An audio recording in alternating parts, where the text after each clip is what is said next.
Well, joining us today from the Ipswich Turf Club is none other than Quinny. Hello, mate.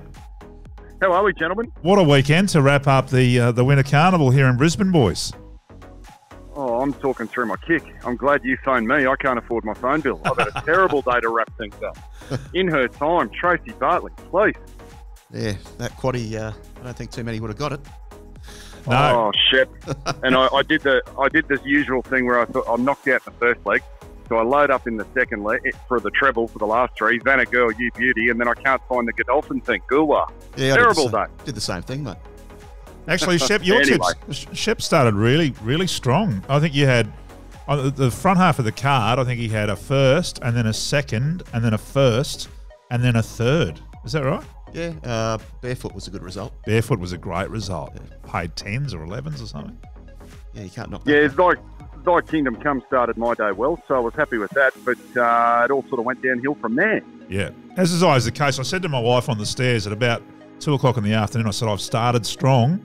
I said, but I'll probably finish weak because last week I started weak. You know, it's the punter's lament, isn't it? Anyway. Rookie error, Dino, rookie error. Let's have a talk about the Dane Ripper because there's a beautiful story there, boys. Yeah, Barry Square. I think he's in his 80s. He trains the horse himself. He rides it. It was a beautiful story. Great story for him and Glenn Collis, wasn't it? Yeah, it's a terrific little horse. You see, it's won quite a number of times recently, and I've just wondered why it got out of that price. So, why did I let it go around? Yeah. What did you make of that, Quinny? Oh, mate, it was a great yarn, and the interview with Bernadette Cooper on Sky after the race, where I think it was his eldest daughter phoned him, and then listening to his follow-up stuff on Sunday morning on 4TAB. Yeah, great yarn, but I still haven't gotten over Outback Barbie. I think I've backed her every start, Outback Barbie, from the Gollan Yard. Last year in the 10,000, I thought she was an absolute moral and gets run over by the Bostonian. I just can't catch that filly. Yeah.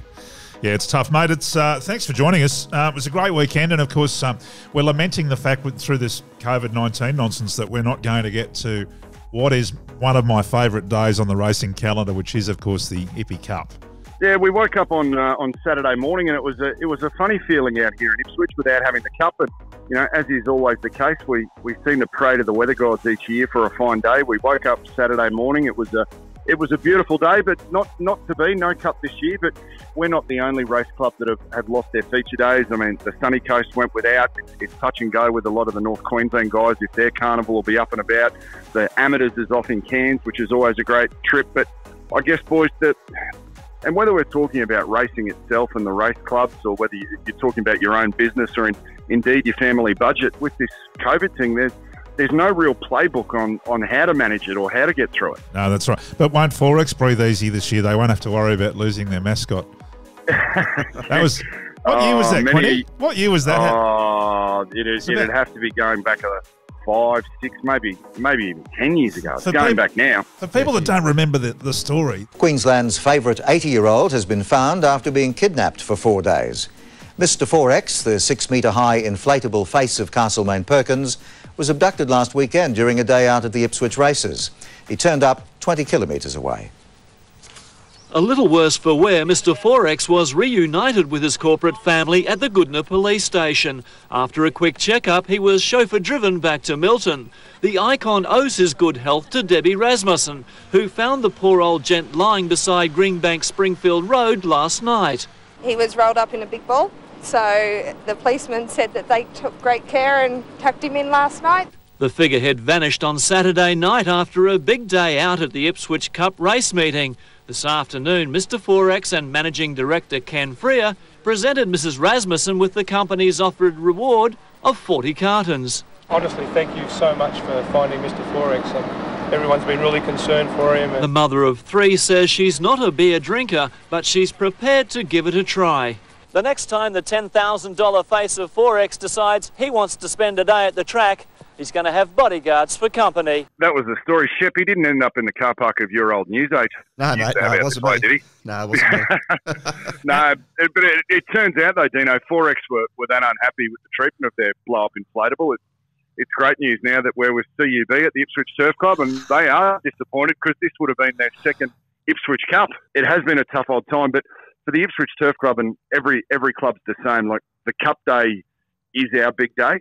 And if you think about it, it runs in like the 51st week of the financial year. So we run at a loss all year, knowing that Ipswich Cup Day will help us break even and survive as a club. So it was a difficult decision. Not only that, but also to the city of Ipswich, like the tourism and the amount of accommodation and people that come to town for that one day. It was a really, really, really big blow for the city. But speaking on behalf of the Turf Club, and hats off to Racing Queensland with what they did with working with all of the clubs in assisting them to get through these tough times, and working with them all individually on a case by case basis to make sure that we've financially speaking we've still got a club to come back to next year. And at Ipswich, we're looking forward to it because we've got a brand new shiny toy there that we're looking to unfurl the ribbon on very shortly. Yeah, tell us about that. Quite a few additions to the Turf Club in the last 12 months, some upgrades to the track, and of course you've got a big function centre there now. Yeah, mate, there's a number of pieces to the puzzle, and again, all courtesy of Racing Queensland. They've overseen the project and managed the project. Back in April, the Racing Minister announced that it'll be well over 20 and maybe close to 25 million that they've spent on the club. Two parts to it. One was the remediation of the racing surface. So the track's been upgraded, all new sprinkler systems in place to address our perennial challenge that we've had there from a drainage point of view. So that's all been done. And, the proof's in the pudding. We've been back racing since April, and the jockeys have commented how well that the track is raced compared to what it used to be. From a physical point of view, I suppose the aesthetic of it, when you walk in the gate for the first time, we've got the brand new Ipswich Events and Entertainment Centre, which will allow us to have a number of functions, conferences, so on and so forth, to really help our business model and get non-racing revenue into the club.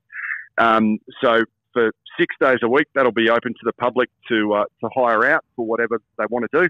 On race day, that will be the exclusive domain of our members for while we're racing. The old grandstand itself has been totally done over. Downstairs, the old Jaboom Lounge is now going to be a 7-day-a-week buffet-style family restaurant. Upstairs, the old Eyeliner Lounge and members bar has been totally revamped, so that'll be a new 7-day-a-week sportsman's bar and another facility down there.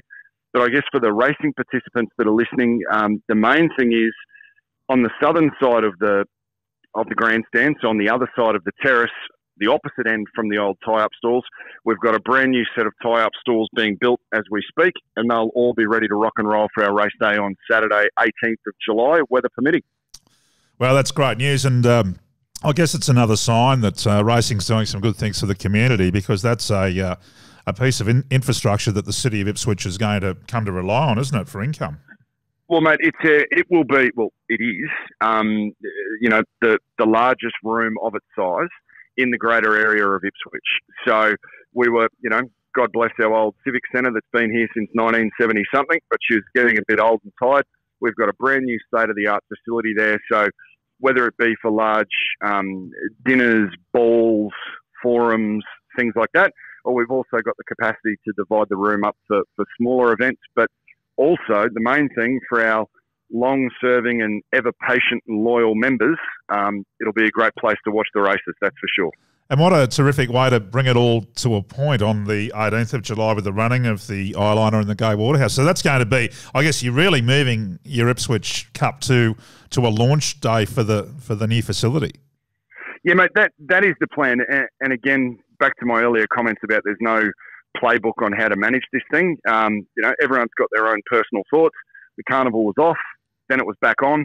And what Racing Queensland have done, Shep, as you'd know, the Magic Millions team down on the coast have moved their broodmare sales back to, I think it's the 20th of July. So what Racing Queensland have done is they've brought a number of the feature races back for the fillies and mares later on in the carnival, so that it gives them a chance to get black type on their page before they head to the broodmare sale. So, yeah, look, not ideal that we lost our cup and get 20,000 people through the gate. As Caloundra and the Sunshine Coast boys will say the same thing up there with their great day, that's Caloundra Cup. We don't have the cup, but we have got the Gay Waterhouse and the Eyeliner. And, if everyone keeps doing the right thing like we've done and moons aligning and so on and so forth, hopefully we'll be able to have a stack of people there on Saturday, the 18th of July. Great stuff, Quinny. Terrific. In the meantime, there is, of course, some racing coming up on Wednesday, And Shep, you know, being the Ippy boy that he is, he's sharpened his pencil and might have one or two for us. And maybe you've got a horse that our audience might be interested in having a wager on Wednesday as well. What have you got for us, Shep? Geez, I'm not sure about the price because no market's up yet, but I think Amici in race 9 is going to be awfully hard to beat. Is that the maiden race? No, it's a Class 1. It won last start by 9.5 lengths up the sunny coast. 9.5 lengths? On a heavy track, so yeah, I don't think we'll have any problems Wednesday. Okay, so Amici. But whether we can get on or not, I don't know. All right, we'll have a look at that. They are early days, of course. Quinny, anything you like out there, mate, this Wednesday? There is one that's caught my eye.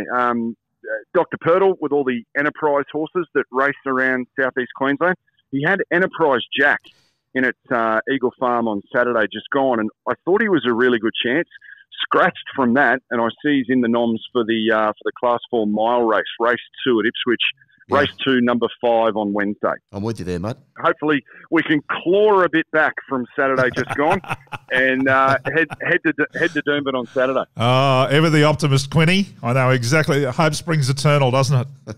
It certainly does, mate. I tell you what, if we ever have to go to war, give me an army of punters. You just can't beat us. Quinny, I assure you, we can't wait to get our stable boss cameras out to Ipswich to have a good look around. I might get you to do the tour guide thing and take us through the new facility in the lead up to the 18th of July. More than happy to, and we'll have a cold Great Northern on tap waiting for you as well afterwards, boys. How could you knock back that invitation? You can't. Thanks, Quinny. See you guys.